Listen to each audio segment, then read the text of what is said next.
5 ఏళ్లలో కనీసం మీ వ్యాపారాలకు కూడా ఎంత ఇబ్బందులు ఎదుర్కొన్నారు? మామూలుగా కాదు, అసలు రావటం వాళ్ళు బెదరయ్యా వీళ్ళు బెదరయ్యా, కరోనాలో పోలీసులు ఎగదోలా నానా ఆగమాగం చేసి గీనిచ్చారా సరిగ్గా?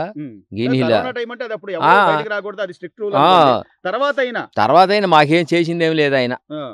మీ వ్యాపారాలు బాగుపడేలాగా ఏమీ లేదు, సబ్సిడీలు ఇవ్వడం ఏమి ఇచ్చింది ఏమి లేదండి. చంద్రబాబు నాయుడు గతంలో సైకిల్ ఇచ్చాడు గొప్ప. అసలు మేము సైకిల్ కొనుక్కోలేము అప్పుడు, పాత సైకిల్ తొక్కునేవాళ్ళం.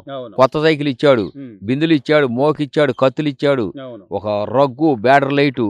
నువ్వు అట్టాడిది ఇచ్చింది ఎక్కడా లేదు ఈ 5 సంవత్సరాల్లో మాకు. అదేమంటే నేను వాళ్ళకి ఇది ఇచ్చా. మీరు చూడండి, పెన్షన్ అనేది చంద్రబాబు నాయుడు ఇచ్చాడో గీత కార్మికులకు ఈయన ఇచ్చాడో చూడండి లిస్టు తిరగైతే తెలుస్తుంది.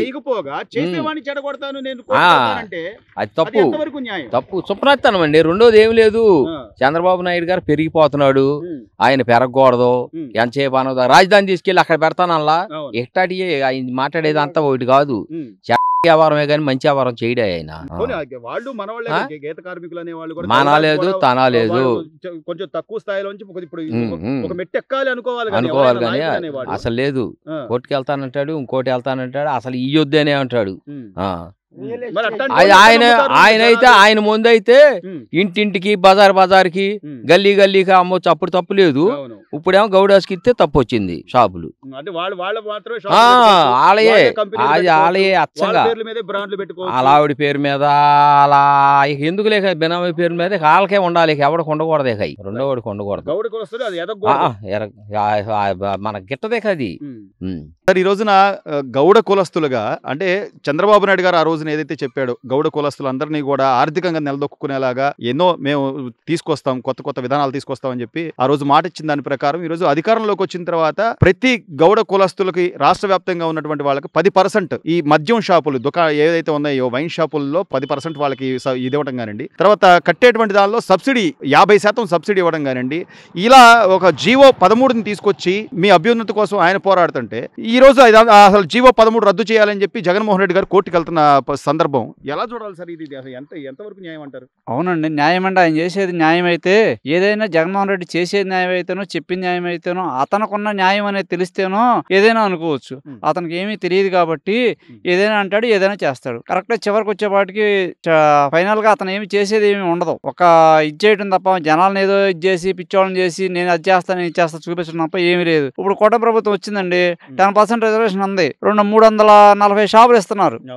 దానికి ఇప్పుడు బ్రీడింగ్ వేసుకోమంటున్నారు, వాళ్ళు చేసుకోమంటున్నారు, రేపు 7వ తారీఖు లాటరీ అంటున్నారు, ఇస్తామంటున్నారు. దానిలో ఇబ్బంది ఏముంది? వాస్తవంగా ఏంటంటే ఈ బీసీ అంటే గౌడ కులం వస్తుంది కాబట్టి ఆ గౌడ కులం అనేది ఎంతో కొంత బ్యాకప్ చూసుకుని షాపు ఏదో వచ్చి 10 రూపాయలు సంపాదించుకుంటాడు, అతను నిలదొక్కుంటాడు. ఎక్కడ మళ్ళీ పోటీ అవుతారేమో బీసీలు, ఇప్పటికే ఓసీలు పోటీ ఉన్నారు, ఇట్లాగూ రెడ్డిస్కి మళ్ళీ అపోజిషన్ అవుతారేమో బీసీలు అని చెప్పి వీళ్ళని కూడా ఏదో రంగా అన్నదొక్కడం కోసం చేయడం తప్ప ఇది బీసీల మీద వచ్చిన ప్రేమ కాదు, అతనికి ఉన్న అభిమానం అంతకన్నా కాదు. అవునండి, నా బీసీ అన్నాడు. నా బీసీ ఏమైంది? అమర్నాథ్ గౌడ్ ఏం చేశారు? పెట్రోల్ పోసి కాల్ చేశారు. సినిమా చూశారు తప్ప వీళ్ళేమి ఇచ్చేలేదే, కనీసం ఖండించలేదు గవర్నమెంట్ వచ్చి. అమర్నాథ్ గౌడ్ వాళ్ళ అక్క గురించి మాట్లాడాడు. అతనే వేరే ఫ్యాక్షనిస్ట్ రాజకీయాల్లో ఇంకోటి పాలిటిక్స్ మాట్లాడలా, వాళ్ళ అక్క గురించి.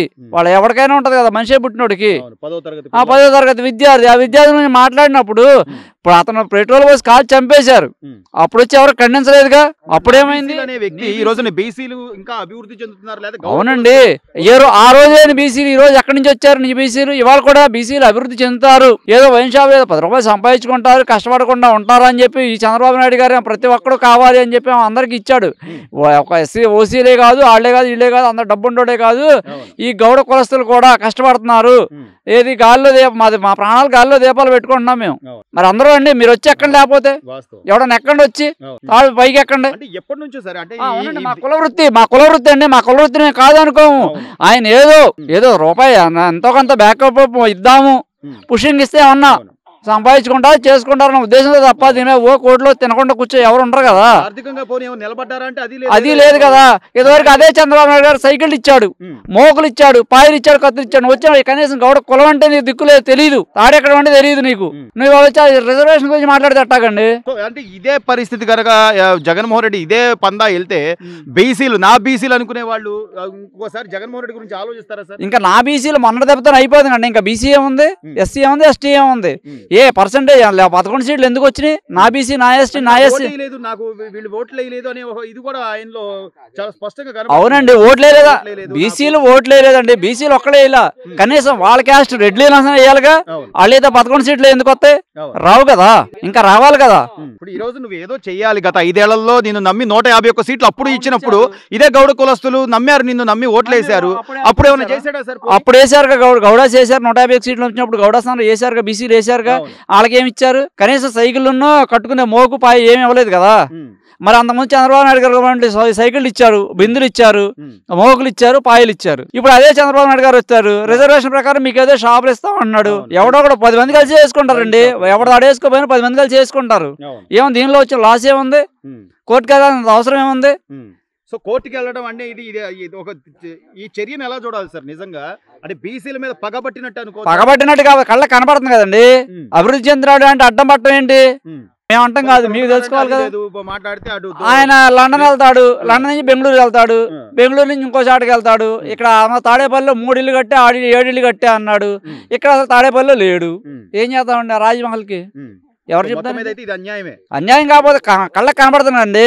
ఇప్పుడు మీరు అన్యాయం కాదా? మీరు తెలుస్తున్నారు. మీరెవరో నాకు తెలీదు, నేనెవరో మీకు తెలీదు. నా మోకేదో కట్టుకుని చూసారో వచ్చారు. మీకు అన్యాయం అనిపించట్లేదా? మరి అది అంతే అండి.